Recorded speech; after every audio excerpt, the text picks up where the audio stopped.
Hey everyone, I just thought I'd do a quick video on something that comes up a lot in my Twitch streams, and indeed kind of over the years that I've been producing rock and metal, and that is how to do keyboard drumming. Keyboard drumming is obviously a really important part of my production process, and I think it's a really good skill to have in terms of just making you self-sufficient if you're producing your own demos, and you don't want to kind of be reliant on MIDI loops or sending things off to other people to sort the drums out for you. So yeah, that's what we're going to talk about in this video. I'll try and keep it kind of short. Now, the first thing, hardware-wise, any MIDI controller that's got a decent number of keys is all you need. One thing that I would recommend, and this is going to vary depending on which DAW you use, but I'm using a MIDI processor or a MIDI compressor here to do two things. First, it's allowing me to shape the velocity response of the keyboard, and that's important for being able to get to softer hits easier. And I'm also boosting the incoming MIDI velocity, in this case by 20.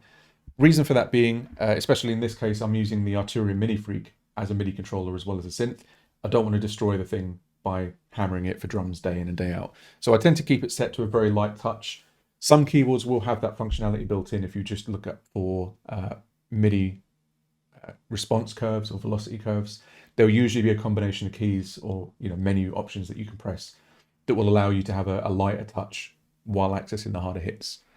In terms of mapping, this is obviously going to vary from sampler to sampler, but you want to be using the general MIDI drum mapping as a starting point. So that is kicks on B and C, snares on D and E, toms F through to C, sometimes D, hi-hats on F sharp, G sharp, and A sharp. So that's closed, pedal, open. Crash on C sharp, and another one on A, and then rides on D sharp and F. Everything else pretty much down to preference. You can have different combinations of FX symbols, spots, crashes, whatever. The China is usually on E. And then the other thing that I've done is I've gone into the MIDI mapping settings of Superior and just made sure that D and E are both center hit, as sometimes they'll come with the E key being like a rim shot or a different hit. So if you're doing rolls, it's going to sound kind of goofy if one half is like a rim shot or whatever.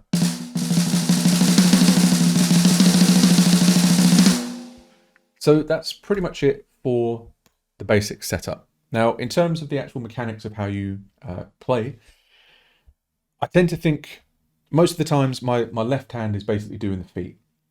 And within that hand, right foot, left foot. And then my right hand is, left arm, right arm, left arm, right arm. Just gave the camera the finger there, didn't mean to do that.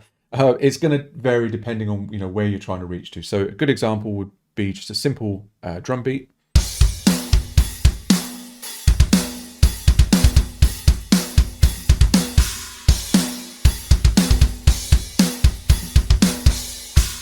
So there I'm kind of alternating, which hand is doing the right arm, with the thumb, generally speaking, being the left arm and hitting the snare.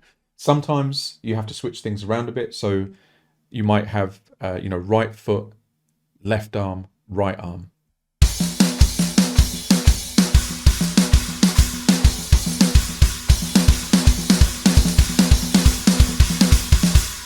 Just makes it a bit easier to play. It's something that you have to get a feel for, it'll take some time to get used to. Now, if you're coming at this from completely new, obviously the most important thing is just going to be timing.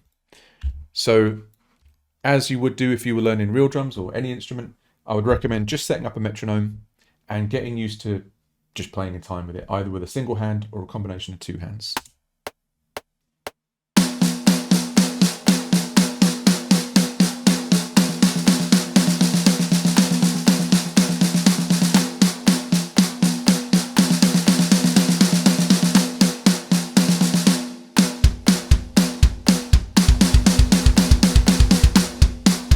You also want to try both hands together as well.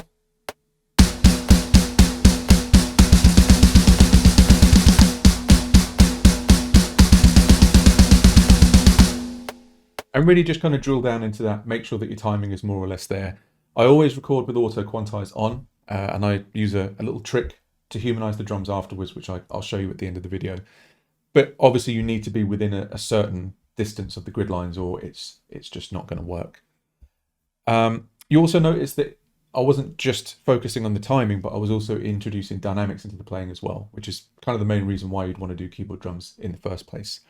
So just get a feeling for how your keyboard responds and how to reach those softer hits when you need them.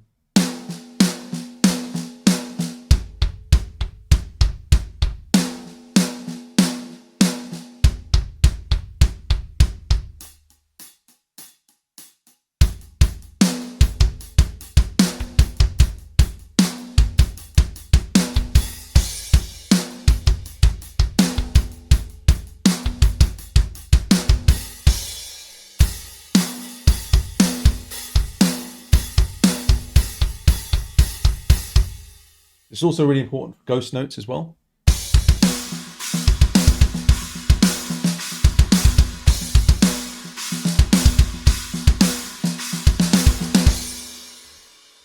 So again, want to focus, timing, dynamics, just get a feel for how to go from soft to loud, loud to soft, working on ghost notes and things like that.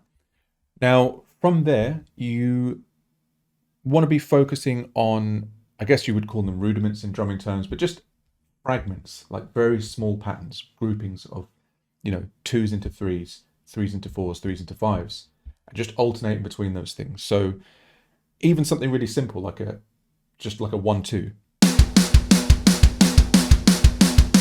is the foundation of a drum beat.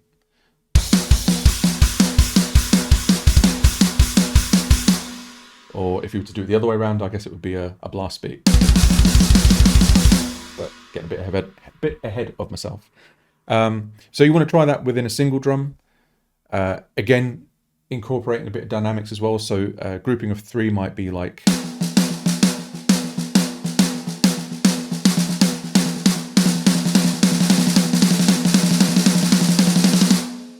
Or you might want to split that between kick and snare. And yeah, just kind of experiment with different subdivisions, like different time signatures, I should say, like 5s, 4s.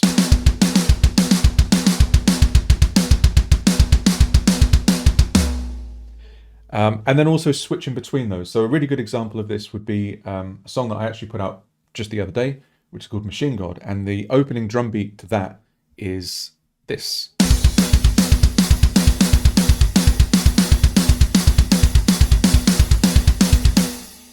Which sounds complicated, but it's really just alternating between 3s and 2s. 3, 3, 3, 3, 2, 3,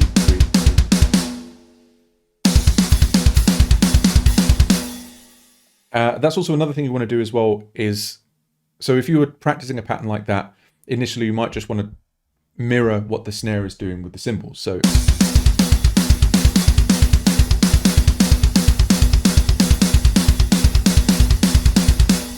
but then you want to start working on a little bit of, I guess, limb independence or finger independence. So then try keeping like a steady pulse of a 4. A more simple example of that might be that kind of iconic drum pattern off of I by Meshuggah.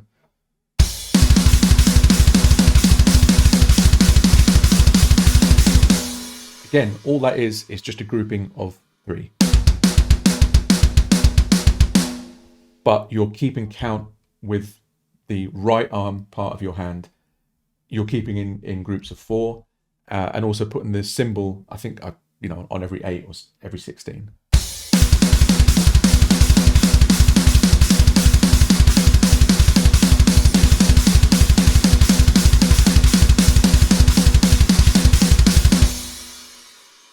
Another example, again off the same song or the same EP.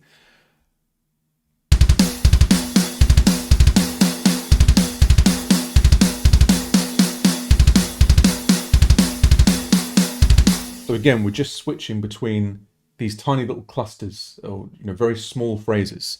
So think of as one, as another one, another one, and another one. And then you just kind of get comfortable switching between those.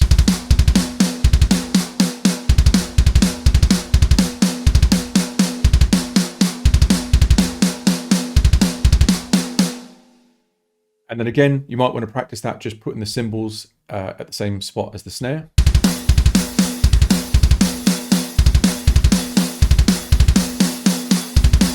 And then introducing the polymeter. Polyrhythm? Polymeter? I'm never sure which is which.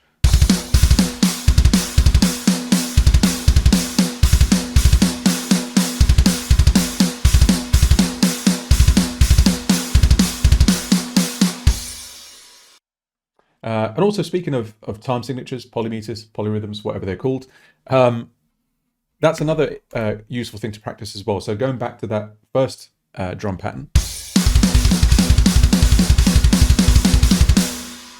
the way that you might want to practice that is just try doing, 3s and 4s together.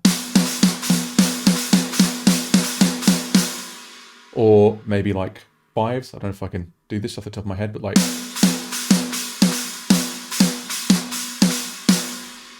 What I tend to do when I'm doing that is I'm always counting like ticks in my head, like digga digga digga digga digga digga digga digga. So try and do that as you're playing. Keep that like 8th or 16th note. That kind of is your grid that you're aligning everything to, and try it in different combinations as well.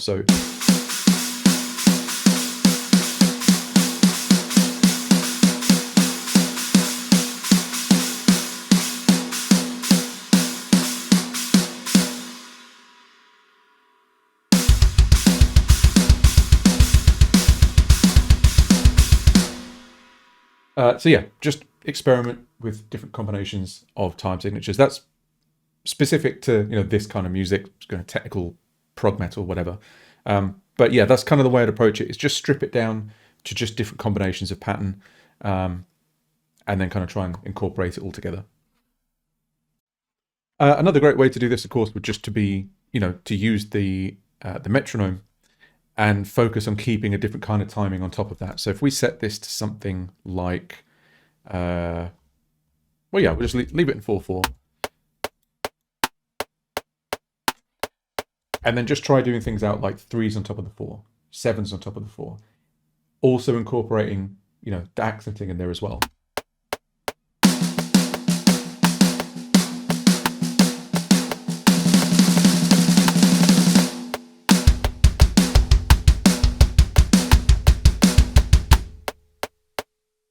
I'll just slow that down, something more sensible. So let's try 5s.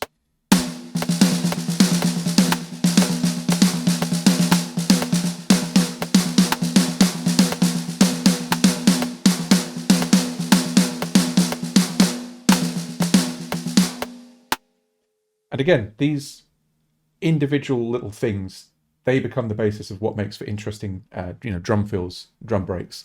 So try and sort of work that into a drum beat.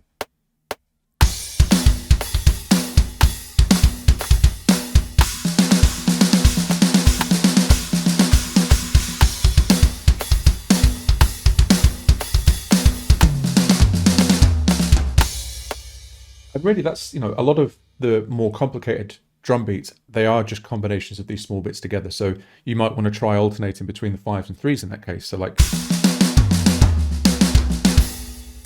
so 5, 3, 5, 3, and then you're back to the loop.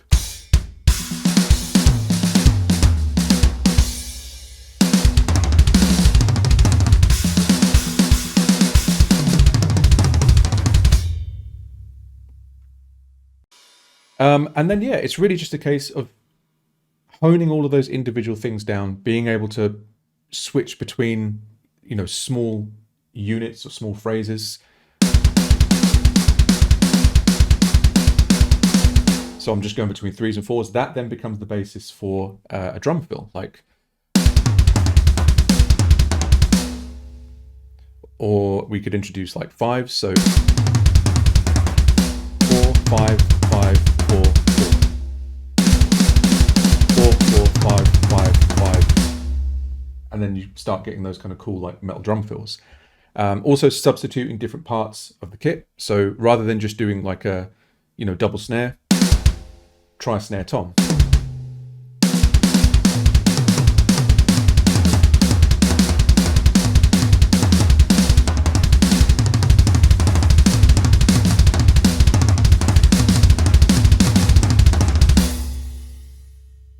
Obviously, the more comfortable you get with that, the quicker you'll be.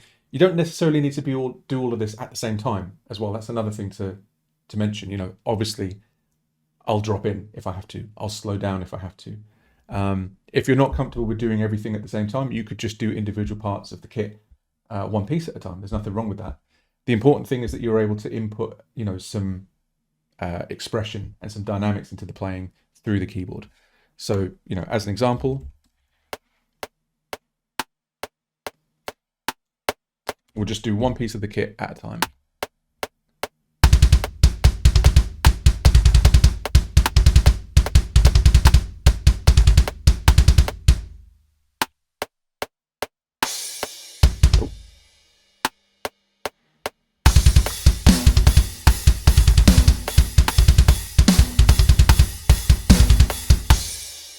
So nothing wrong with that at all. You know, it takes quite a long time to get used to being able to do everything all at once. And even after this long, very often I'll go in and, you know, I'll slow things down or do things one kit piece at a time. The last thing to really mention is, obviously, while the dynamics are preserved, because you're quantizing the input, things can still feel a little bit fake. And this trick is specific to Reason, which I use, but there are ways to do it in other programs such as Cubase and Live as well. But you want to look into real-time humanization. And what that is where you basically shift the notes around somewhat randomly while keeping the recorded MIDI data on the grid. So for the Reason users out there, and I know you do exist, I've met at least one of you, I've added this to what's called a groove channel. And then on that groove channel, I'm able to go in and say, you know, randomize by 10 ticks.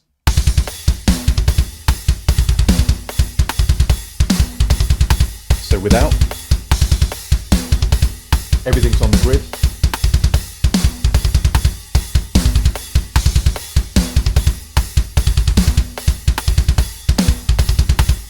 So that's kind of a nice middle ground between, you know, the authentic feeling that you get from preserving your dynamics while also being recorded, you know, in time, but not feeling robotic. Another approach might be that some DAWs will allow you to quantize by a percentage. So you might want to try auto quantizing by, you know, 50%, see where that gets you. And then that's being a little bit more true to how you actually play. That's another thing that you could try. Other than that, really, that's kind of all there is to it. A lot of it is just, it's practice and it's time. It's, you know, really just drilling down into those tiny units, so then you can put everything together quicker on the fly, and create something that sounds, you know, greater than the sum of its parts, as it were. So I hope this is useful to somebody. If you have any questions, comments, obviously just leave them down below. I'm on Twitch fairly regularly, twitch.tv/chimpspanner. I'll put a link in the video description as well. So do feel free to come in there, and, you know, any production related questions you can always ask me while I'm on. But yeah, let me know how you get on with this. I'll be interested to see and hear some of the results. And yeah, until next time, in a bit.